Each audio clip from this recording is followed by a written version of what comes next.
Dans le cadre de la semaine de l'humour au Tanzmatten de Sélestat, une exposition éphémère de dessins de presse a réuni deux artistes, Phil Umdenstock et son fils Jack. Ensemble, ils présentent des illustrations humoristiques inspirées de l'actualité. Je leur ai demandé de me faire des propositions qui seraient cohérentes par rapport à la programmation des Tanzmatten.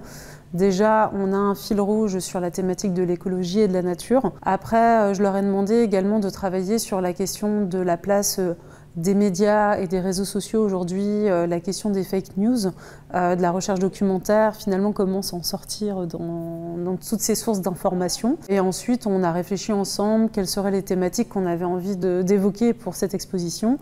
Et donc il y en a un qui est davantage orienté sur la société, les relations humaines. Il y a aussi une petite place sur la question de la femme, des violences faites aux femmes.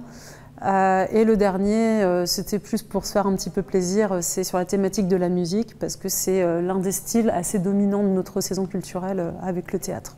Selon les thèmes abordés, les perspectives diffèrent entre le père et le fils. Ce contraste enrichit l'exposition et offre aux visiteurs un regard croisé qui invite à réfléchir sur l'impact de l'actualité.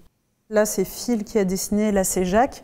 Bon, déjà, on voit qu'ils ont quand même un style à la fois qui se rapproche, mais en même temps qui est extrêmement différent. On va davantage voir le coup de crayon chez Phil. Chez Jacques, on est un peu plus sur, voilà, un peu dans l'air du temps, c'est un peu plus numérisé. Et en fait, ces deux dessins, ils ont été faits juste après les attentats de Charlie Hebdo. Donc c'est vraiment sur la liberté d'expression à travers le dessin de presse. Il est vraiment à l'image de la volonté de cette expo, de dire, voilà, on est sur du dessin qui peut sembler humoristique de par son dessin, mais par contre, ça dénonce des choses et c'est aussi la vocation de la culture, en réalité, de parler d'actualité, mais d'une façon un peu différente et de l'aborder sous un angle différent, mais qui reste propre à son auteur. Les œuvres exposées traduisent l'engagement des deux artistes face aux événements marquants du quotidien. Chaque dessin capte un instant, une émotion, un point de vue, contribuant à une réflexion profonde sur la liberté d'expression et le rôle de l'humour dans la société.